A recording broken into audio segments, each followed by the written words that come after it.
성탄절을 기억하고 있는 모습을 보게 됩니다. 왜 그럴까요? 아기 예수를 맞이하기 위해서가 아니라 자기의 이익을 위해서 성탄절 크리스마스를 장식을 하고 맞이하면서 사람들에게 물건을 사기를 바라잖아요. 이제 마지막 대강절인데 어떻게 대강절을 맞이해야 할까? 오늘 본문의 제목 가운데 신앙은 기다림입니다라는 그 본문 가운데에서 우리 본문의 이전에 있던 내용들은 지난번에 오래전에 시므온이라는 분에 대해서 말씀을 드렸습니다. 시므온에 대해서 오늘 본문 말씀은 안나라는 여선지자에 대해서 말씀을 드리는데 잠깐 지난번에 있던 내용들을 잠깐 살펴보면 오랜 동안 아기 예수를 만나기 위해서 결국 기다림 가운데서 아기 예수를 만난 사람이 두 사람이 나오는데요. 시므온이라는 사람과 안나라는 여선지자가 나옵니다. 그래서 이분들이 어떻게 기다렸기에 아기 예수를 만났는지 오늘 그 말씀의 내용이 담겨 있습니다. 시므온과 안나 여선지자가 두 사람이 공통점이 있습니다. 그 공통점은 활동적인 젊은 사람이 아니라 나이 많은 노인, 나이 많은 사람이라는 데서 공통점이 있습니다. 인생의 황혼기에 접어드는 이 시기에 세상적으로 보면 소망이 없는 것 가운데 있지만은 소망이 끊어졌다고 하는 그 시기에 이분들은 소망을 누구보다도 더 큰 소망을 가지고 살아가고 있는 두 분의 모습을 보게 됩니다. 그리고 기도함으로 메시아를 만나기를 소망하며 믿음으로 살아가는 그러한 내용이 담겨 있는데요. 먼저 시므온에 대해서 말씀을 드린다면 25절에 시므온은 어떤 사람인가 이렇게 말하고 있습니다. 예루살렘에 시므온이라는 사람이 있으니 이 사람은 의롭고 경건하여 이스라엘의 위로를 기다리는 자라. 시므온은 누구를 기다리냐? 이스라엘의 위로를 기다린다. 위로. 성령이 그 위에 계시더라. 시몬이 메시아를 기다렸던 이유가 뭐냐? 26절에 이렇게 말하고 있습니다. 그가 주의 그리스도를 보기 전에는 죽지 아니하리라는 성령의 지시를 받았다. 시몬에게 너가 그리스도를 만나기 전에는 너가 죽지 아니할 것이다 라는 그러한 성령의 지시를 받았다는 거예요. 그래서 시몬이 하나님이 부르시는 날까지 아기 예수를 기다리는 모습 가운데 결국은 아기 예수를 만나는 장면이 바로 전에 나오고 있습니다. 여러분, 성도 여러분과 저도 하나님이 부르시는 그날이 언제인지 모르지만은 그날까지 변하지 않는 믿음으로 젊었을 때는 예수를 잘 믿다가 나이가 들어서 실망하고 하나님을 떠난 사람들이 얼마나 많이 있습니까?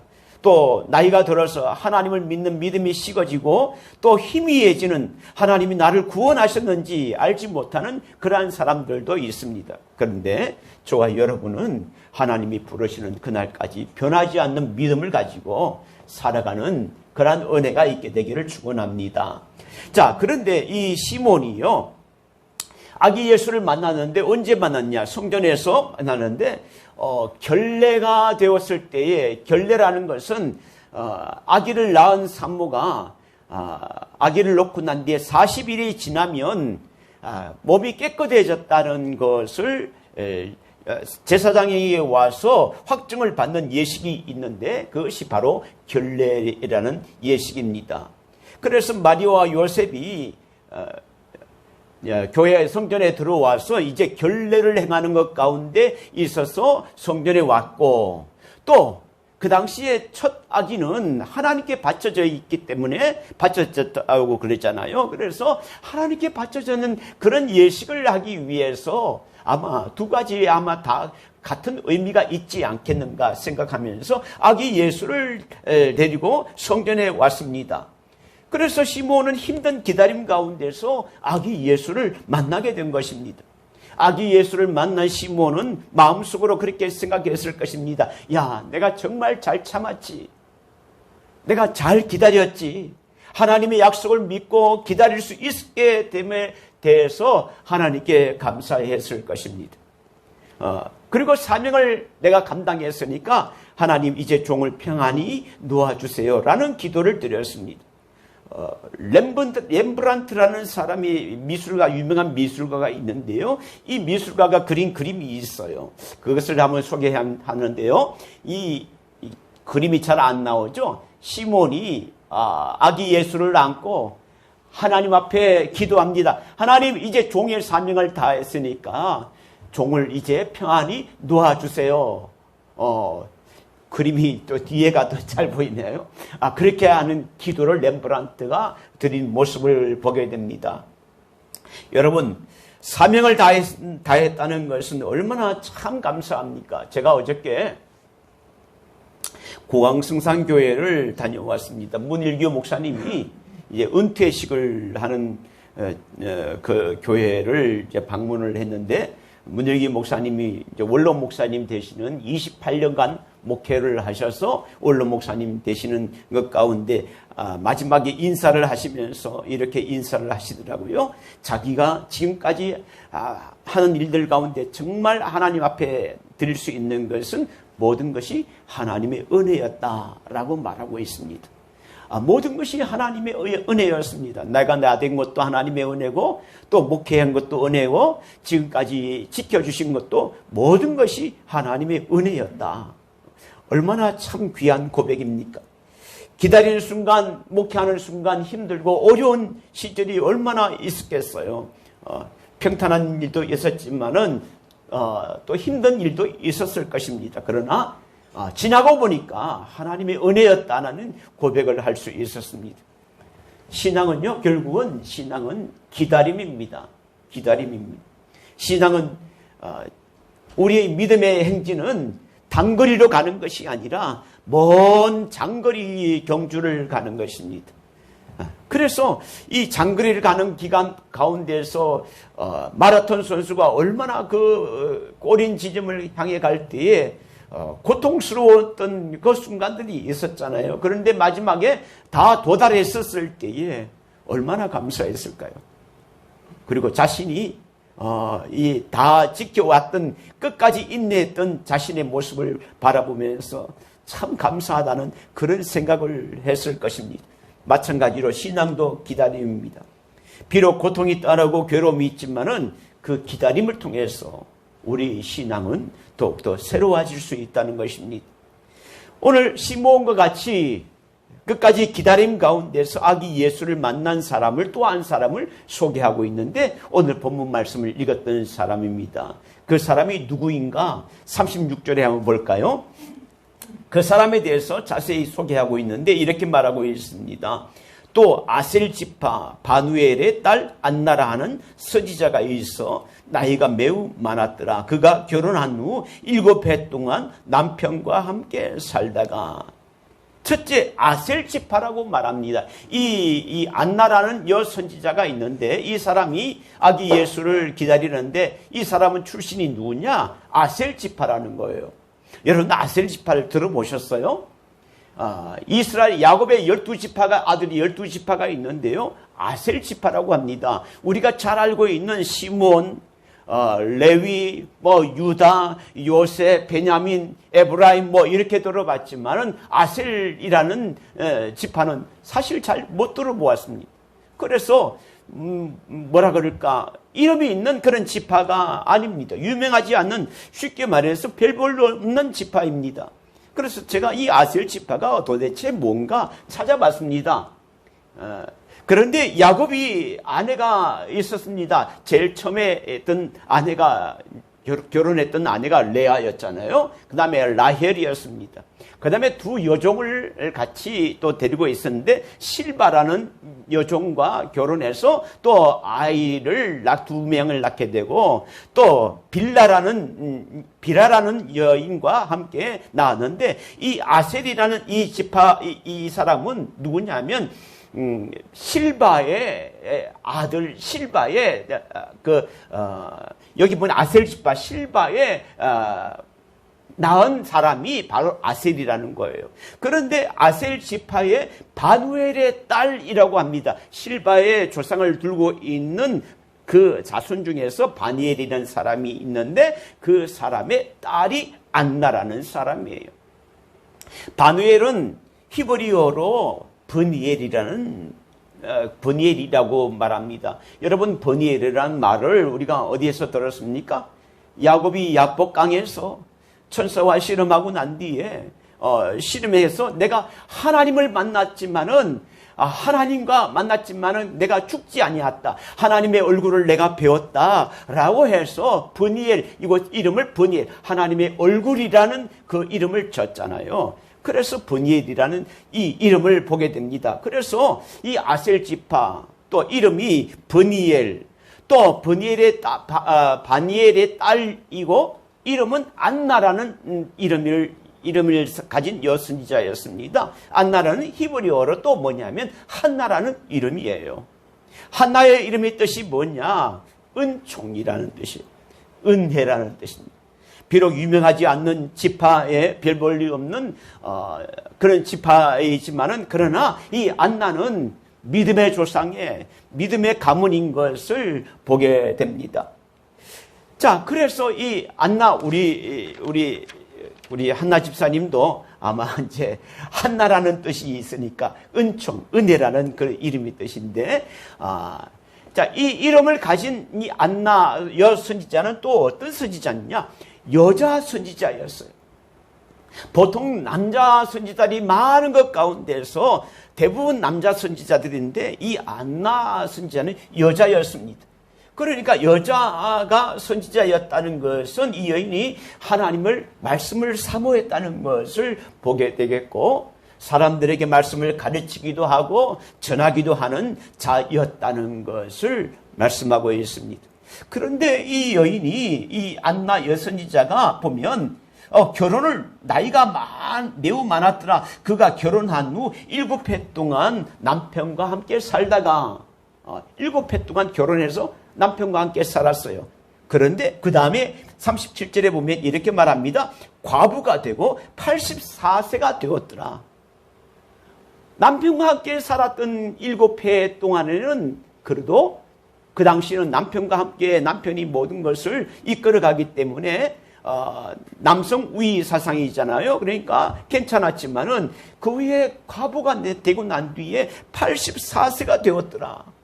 그래서 어떤 신학자는 지금 현재 안나 여선지자가 나이가 84세라는 사람도 있고, 어떤 신학자는, 제가 이것을 많이 찾아봤습니다. 어떤 신학자는 이 안나 여선지자가 보통 나이가 시집을 갈 때 나이가 몇 살이냐면 12살에서 14살에 결혼을 한답니다. 그리고 14살이라고 한다고 그랬을 때에 결혼하고 난 뒤에 7년이 되었으니까 14하면 7하면 21이잖아요. 84세가 되었다라고 해서 이것을 다 합치면 약 105세가 되었다는 거예요.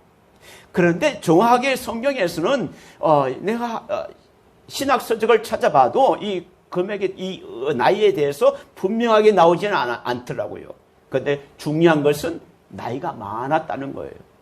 또 나이가 많은 그 세월 가운데서 과부로 혼자 살았던 그 시간이 많았다는 사실을 보게 됩니다. 오늘날 같은 경우에서는 예를 들어서 84세가 되어도 나이가 정정합니다. 90세가 되어도 잘 몰라요. 그런데 그 당시는요, 나이가 수명이 짧은 것 가운데서 84세, 100세가 아니더라도 84세가 되었다고 했을 때에 상당히 나이가 많은 거예요. 그리고 남편이 없는 것 가운데 이 여인이 과부로 살았다는 그것을 보게 된다 그러면 이 여인이 얼마나 힘든 삶을 살았다는 것을 알 수 있습니다. 그리고 부유하게 살지 못했다는 것을 알 수 있어요. 가난하게 살았다는 것, 또 외롭게 살았다는 것, 또 힘든 삶을 살았다는 것. 많은 사람들이 생각하게 됩니다. 야, 이제 나이가 많아서 남편이 없는 것 가운데 저렇게 나이가 많은데 무슨 소망이 있을까라고 했지만은 이 안나는 많은 사람들의 생각과 다르게 더 큰 소망을 가지고 살았던 것을 보게 됩니다.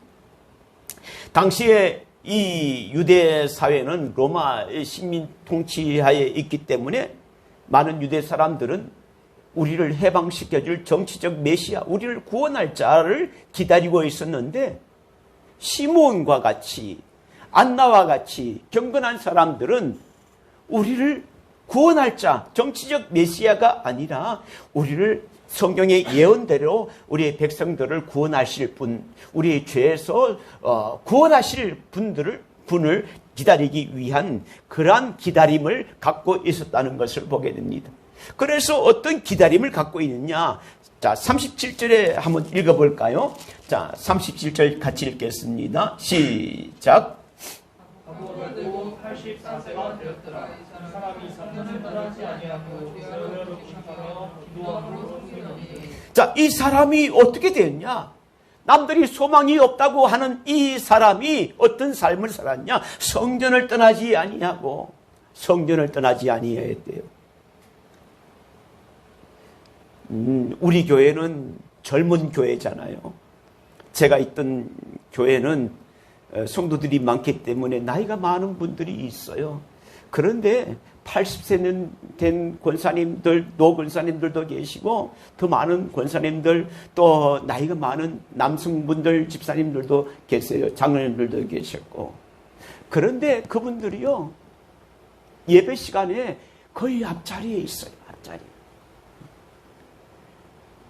나이 드신 분들이 앞자리에서 예배 때마다 참석을 빠지지 않고 예배 드리는 그 모습을 보면 얼마나 보기가 좋은지요. 너무나 감사하는 거예요. 그분들의 소망이 무엇입니까? 하나님이 부르시는 그날까지 하나님과 더 가까이 가고 예배 드리는 자로 살아가기를 원하는 그러한 삶을 살겠다라는 그런 마음을 가지고 있었을 거예요. 그래서 오늘 보면 37절에 성전을 떠나지 아니하고, 이 말씀은 육체적으로 성전을 떠나지 않고 성전에서 살았다는 그런 의미보다는, 제가 생각할 때는 의미보다는 늘 성전 속에 살았다는 것, 마음이 성전 가운데 가까이 살았다는 것을 의미하지 않겠는가? 저는 그렇게 해석을 해봅니다. 그래서 성전을 떠나지 아니하고 라는 이 단어 가운데서 정말 하나님, 세상에 소망을 두지 않고 하나님께 소망을 두고 살아가는 안나 여선지자의 그 마음을 읽을 수 있습니다. 자, 성전을 떠나지 않고 어떻게 했습니까? 주야로 금식하며 주야로 금식했다. 금식은 쉬운 일이 아닙니다. 여러분 어떨 때 금식합니까? 결단할 때 금식을 하는 거예요. 어떤 문제 놓고 내가 사명을 놓고 내가 이것을 꼭 해야 되는데 내 힘으로는 안 되니까 하나님 도와주세요 라고 그냥 하나님의 힘을 의지할 때 금식을 하게 됩니다. 금식을 하는 사람은 진실된 삶을 살게 됩니다. 금식을 하는 사람은 하나님께 집중을 합니다. 금식을 하는 사람은 내 뜻이 아니라 하나님의 뜻을 알기를 원합니다. 금식했다는 걸. 자, 금식하며 어떻게 주야로 금식하며 기도함으로 섬기더니 기도했다는 것입니다. 다니엘이 바벨론의 포로가 되었을 때에 예루살렘 성전을 향해서 린창을 향해서 하루에 3번씩 기도했잖아요. 기도했다는 것. 기도함으로 이 안나 선지자는 성전을 떠나지 않고 주야로 금식하며 기도함으로 섬겼다. 섬겼다. 그러니까 섬겼다는 그 가운데에서는 자기를 위한 기도도 있지만은 다른 사람을 위한 기도도 있을 것이고, 또 성전을 위한 기도도 있을 것이고, 또 나중에 보면 시몬은 이스라엘의 위로를 기다리는 자였지만은 안나 여선자는 메시아를 기다리면서 언제 메시아가 오셔서 이 나라 이 백성을 구원하시겠습니까? 죄에서 구원하시겠습니까? 라며 온 인류를 위해서, 유대민족을 위해서 기도했기 때문에 섬겼다. 기도함으로 섬겼다. 여러분, 우리의 기도와 다른 것이 무엇입니까? 우리의 기도의 대부분은 우리의 목적을 위해서, 우리의 유익을 위해서 기도했지만은 여기는 주야로 금식하며 기도함으로 섬겼다는 것은 더 넓은 것으로 우리가 볼 수 있습니다. 안나 여선지자는 성전을 떠나지 않는 성전 중심의 삶을 살았습니다. 성전에서 밤낮으로 금식하며 기도를 이어갑니다. 그래서 성전에서 금식하며 기도를 할 때 하나님과 교제된 삶을 살죠. 그 삶은 세상적인 삶이 아니라 절제된 삶을 살게 됩니다. 하나님이 기뻐하시는 것이 무엇일까 생각하게 됩니다. 그런데 안나의 기도의 내용이 무엇일까? 주님을 만나기를 소망하면서 기도했을 것입니다. 주님의 은혜를 잊기 위해서 기도했을 것입니다. 그런 안나에게 하나님은 오늘 응답하신 것을 보게 됩니다. 38절 한번 읽어보겠습니다. 38절 시작. 마침 이때에 나와서 하나님께 감사하고 예루살렘의 소량을 바라는 모든 사람에게 대하여 말하니라. 여기 보면 성전에 들은 마침 이때에 나와서 하나님께 감사하고, 이때가 언제입니까? 성전에서 메시아를 기다리는 사람이 두 사람이 나오는데 남자를 대표해서 시몬이 나온다면 여성을 대표해서는 안나 여선지자가 나오고 있습니다. 아기 예수가 성전에 들어오는 이때에 하나님께 감사하고 하나님께 감사했다. 아기 예수를 어떻게 알 수 있을까요? 그러니까 영적인 깨달음이 있었죠. 안나는 남편과 사별한 후에 과부로 정말 오랜 동안 독신으로 살면서 외로운 삶을 살았을 것입니다. 그렇지만은 소망을 잃어버리지 않고, 자신이 처한 형편이 어렵고 힘들고 그렇지만은 그 가운데 소망을 잃어버리지 않고 예수님에 대한 소망을 바라보면서 살았습니다. 여러분, 과부라는 그 단어 가운데 우리가 무엇을 느낄 수 있어요? 과부라는 것은요, 쓸쓸합니다. 제가 어르신들 얘기를 들어보면 그런 생각이 하는 것을 가끔 듣습니다. 그래도 남편이 속썩여도 남편이 있는 것이 좋지. 그렇잖아요? 아내가 속썩여도 아내가 있는 것이 좋지. 혼자 된다는 것은 얼마나 쓸쓸할까요? 얼마나 고독하겠습니까? 얼마나 외롭겠습니까? 당시에는, 오늘날은 그래도 능력이 있고 또 많은 것 가운데 누릴 수 있는 것이 많이 있지만은 과거에 그 당시는 그럴 수 있는 것이 없었어요. 많은 것들이 부족하고 또 누군가 도움이 필요하고 누군가 도와주지 않으면 아무것도 할 수 없는 그러한 상황이지만, 그러나 그런 안나에게도 안나는 여전히 하나님의 말씀을, 약속을 믿고 기다렸다는 것입니다. 그리고 이제 남은 인생을 주님을 위해서 주님을 기다리면서 살겠다는 그러한 소망을 가지고 살았다는 것입니다. 그런데 그 순간에 어려운 그 순간에 안나는 하나님을 놓치지 않고 하나님을 말씀을 선택하며 성전에서 기도하며 살았다는 것입니다. 위기의 순간이에요. 고독한 순간이고 아무도 나를 도와줄 수 없는 그런 순간입니다. 여러분, 우리도 그런 순간이 있을 수 있습니다. 야곱이 야복강에서 그런 순간이 왔습니다. 그럴 때 어떻게 했습니까? 그는 기도했습니다. 천사와 씨름했습니다. 천사와 씨름했다는 것은 기도했다는 내용과 동일하거든요. 여러분, 우리가 아무도 도와줄 수 없는 그런 상황 가운데에서 나 홀로 외롭고 고독한 그 상황 가운데서 우리의 선택은 무엇을 해야 될 것인가? 그때는 하나님 말씀을 믿고 기도해야 된다는 것입니다. 하나님을 붙잡아야 된다는 것입니다. 예수를 믿지만은 가장 안타까운 사항은 언제냐면, 주님이 나와 함께 하신다는 것을 교회는 오래 다녔지만은 깨닫지 못한다고 할 때는 얼마나 그것이 참 좀 쓸쓸한가. 교회는 오래 다녔고 말씀은 듣는데 하나님이 나와 함께 하지 않는다는 것, 함께 한다는 사실을 내가 깨닫지 못하고 내가 경험하지 못한다면 그것은 얼마나 마음이 좀 쓸쓸할까. 그런데 오늘 38절에 마침 이때에 나이 많은 이 안나 여선지자가 예수를 만난 기쁨을 자신이 알고 있을 수 없었습니다. 혼자 알고 있을 수 없었어요. 자, 하나님께 감사하고 마침 이때 38절에 어떤 메시아를 기다렸냐 보세요. 나와서 하나님께 감사하고 예루살렘의 속량을 바라는 모든 사람에게, 예루살렘의 속량을 바라는 모든 사람에게 그에 대하여 말하니라. 시므온은 하나님의 위로를 바라는 사람을, 메시아를 기다렸다면 안나 여선지자는 예루살렘의 속량을 바라는 모든 사람, 예루살렘의 속량을 바라는, 속량이 무엇일까요? 대가를 치르잖아요. 노예가 있다면 그 노예에서 자리에서 해방시키기 위해서 노예의 값을 지불하는 거잖아요.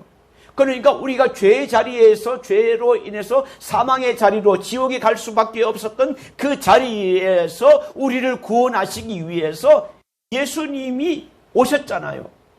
예수님이 오셔서 십자가상에서 기도하십니다. 뭐라고 했습니까? 엘리 엘리 라마 사박다니, 나의 하나님 나의 하나님 어찌하여 나를 버리셨나이까, 이렇게 말했죠. 예수님이 평상시에 기도할 때 나의 아버지라고 말합니다. 근데 그 당시에 십자가상에서는 나의 하나님이라고 말했어요. 왜 그랬을까요?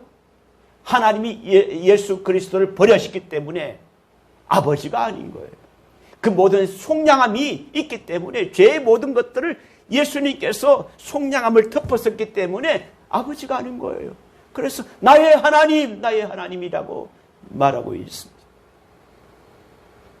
근데 안나 여선지자가 예루살렘의 속량을 바라는 그 메시아를 기다리고 있는데, 이 메시아에 오셨다는 소식을 모든 사람에게 대하여, 모든 사람에게, 혼자만 알고 있을 수가 없어서 모든 사람에게 대하여, 그에 대하여 이야기하니라 메시아에 대해서 얘기를 했다는 거예요.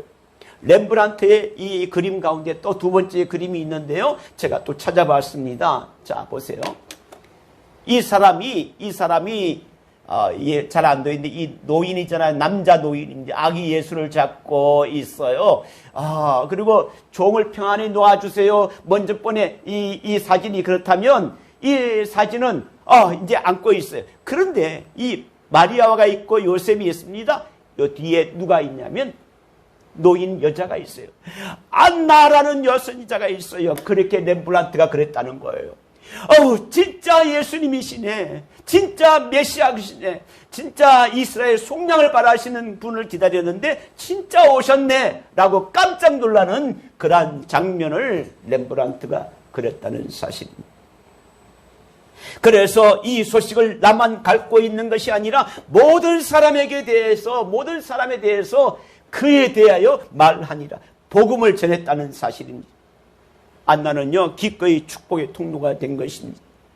많은 사람들이 안나 여선지자를 통해서 아기 예수의 소식을 알게 되었을 것입니다.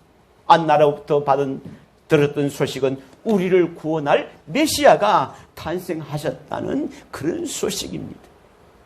제가 어저께 공항 성산교회에 갔다 오는데 그 소식을 들었어요. 아니, 우리 교회에서 앞에서 전도를 하고 있다라는 소식을 들었습니다.